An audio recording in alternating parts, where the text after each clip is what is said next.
Okay, so ever since I posted my initial thoughts on the Rode Wireless Go 2 system, a lot of you have actually been commenting, asking for updates and wanting to hear some real world examples. So in this video, we're going to take a look at a wedding I shot just a couple weeks ago and see just what all you can get out of this Rode Wireless Go 2 system. Now, I respect you and your time. I just wanted to let you know up front that all of the things that I mentioned liking and disliking in that initial thoughts video still hold true. So if you watched that and now you're watching this just to see if I hate the Rode system yet, the answer is no, and I really don't think I will. I've been really happy and I have no regrets. Now with that out of the way, let's hop into Premiere and we'll take a look at some of the configurations I used and hear the audio that I got out of it. Okay, so typical mic setup here. We've actually got one little lapel mic here clipped to the vest, and then we actually have the Rode Wireless Go 2 just clipped straight to the inside of the jacket. My ADHD did get the best of me on this one, and I only actually brought one lapel mic with me. Oops. So in an effort to prioritize the audio integrity and quality of the groom and the bride above all else, I made that decision. But we'll go through and we'll start with the groom here first, just to hear what that sounds like with the little lav mic plugged into the Rode Wireless Go 2 transmitter. You truly are one of a kind. There's so much to love about you. The way you smile. And then we'll put on the EQ and comp. You truly are one of a kind. There's so much to love about you. The way you smile and laugh. So I personally am more than happy with that for a wedding setup. What really impressed me was the results that I got from the officiant with tucking just the straight up transmitter into the inside of his jacket pocket. So what we did was we took the little dead cat that the system comes with, put that on just so that way we prevented any sort of rustling around there. And then this is what you get. Love is patient. Love is kind. It does not envy. It does not boast. It is not proud. And so that's with no comp, EQ, or effects. And then we'll turn those on. Love is patient. Love is kind. It does not envy.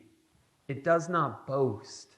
So I think just for throwing the transmitter, literally taking this and putting it straight on the inside of the jacket pocket with nothing else there, like no lapel mic sticking out or anything like that, I think that's pretty darn good. Is it perfect? Is it like audiophile quality? No. But for the money and for the quality and for the convenience, I don't know how you can beat it. So let's go ahead and listen to the audio that we got from the bride. This is actually coming off of the groom's mic.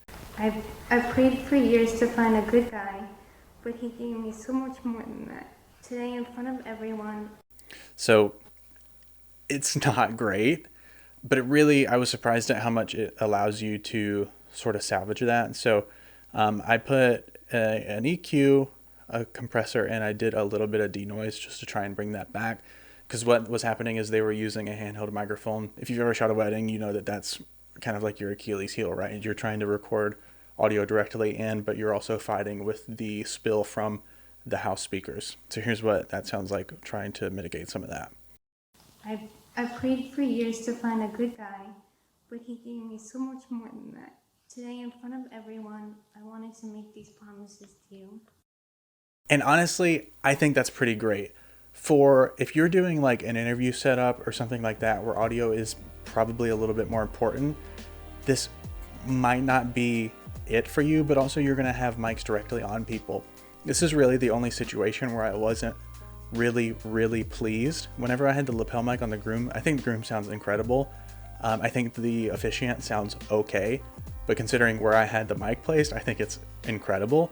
And then the bride is usable. And honestly, whenever it was all said and done, the music and with everything else going on, I thought it was great.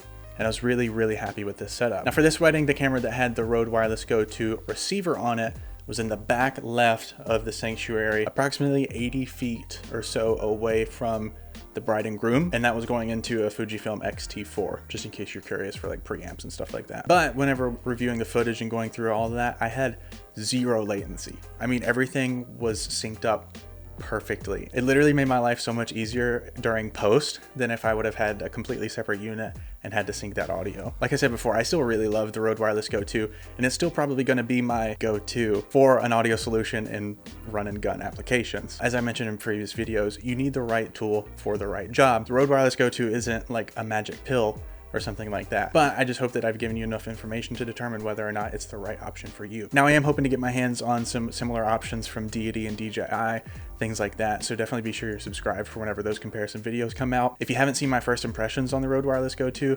definitely check that out here, and I'll see you there.